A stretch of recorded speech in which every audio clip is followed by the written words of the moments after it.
Hey, Frank, AD had 14 of his points in that fourth quarter with him playing the five. I think that was his first time playing the five since he's been back. Just wondered how key that remains to some of your best lineups and if you thought that did anything to unlock something for him. No, I mean, I think it helped. He's obviously in this phase of trying to get his legs back under him, trying to get his rhythm and timing. We got down 19. At that point, you try to make something happen. And, I think there was two benefits there. One, to try to get AD some easier looks, to continue to get him in rhythm. And, get down 19, you try to change the game, which is what we look for. And, we were able to make some mini runs, but, they hit some big shots down the stretch to hold us off. How would you analyze this trip overall and what you think you need to see from the group moving forward, trying to close out the season? Yeah, we just got to look forward.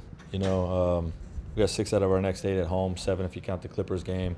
And, we got to put this trip behind us and, continue to, work on what we're doing, reintegrate AD into our system, playing alongside the other AD drum.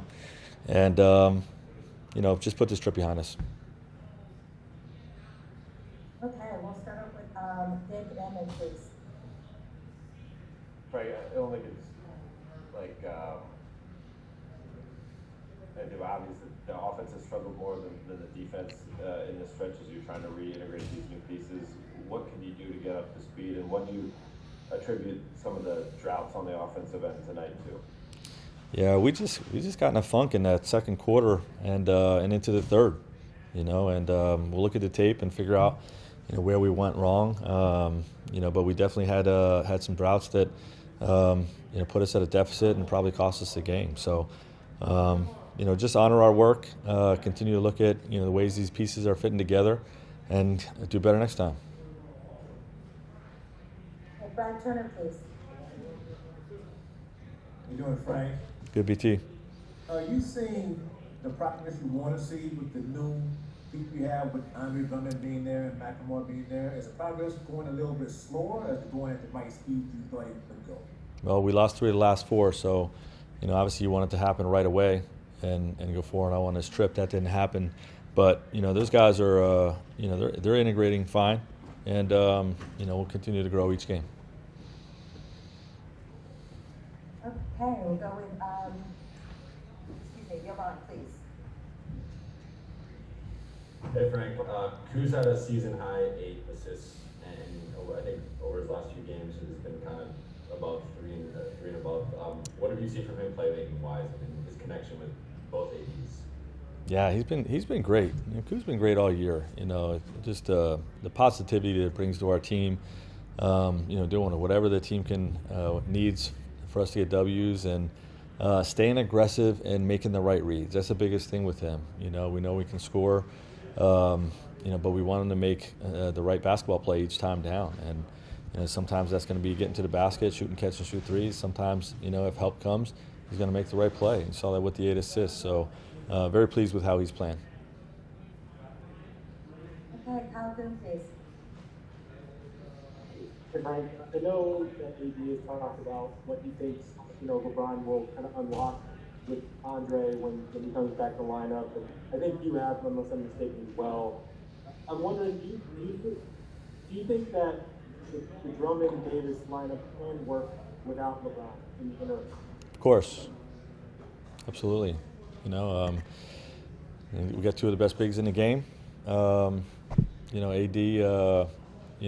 Playing with another 5-man like he did all year last year was one of our best lineups, and I do think that it will work. I don't know what the overall was tonight, but it's definitely a combination we believe in. Okay, we'll take a couple more here. Ken Cruz, please.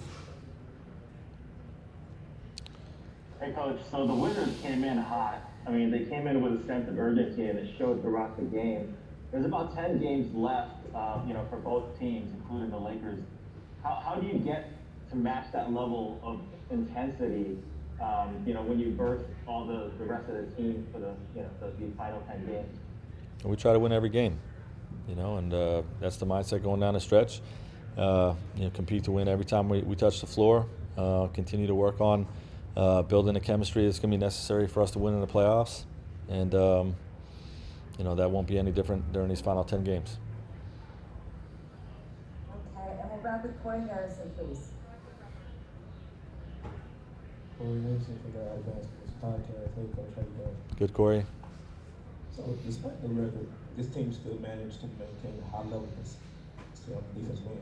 It's a great team's culture. In your opinion, why do you think producing more wins, even though they're playing high level defense? Well, we've been banged up and we've been reintegrating players and working in new players, and not executing always as well enough offensively as we need to, like we talked about earlier with the second and third quarter tonight. So you got to play both sides of the ball, and we'll continue to stick to the grind.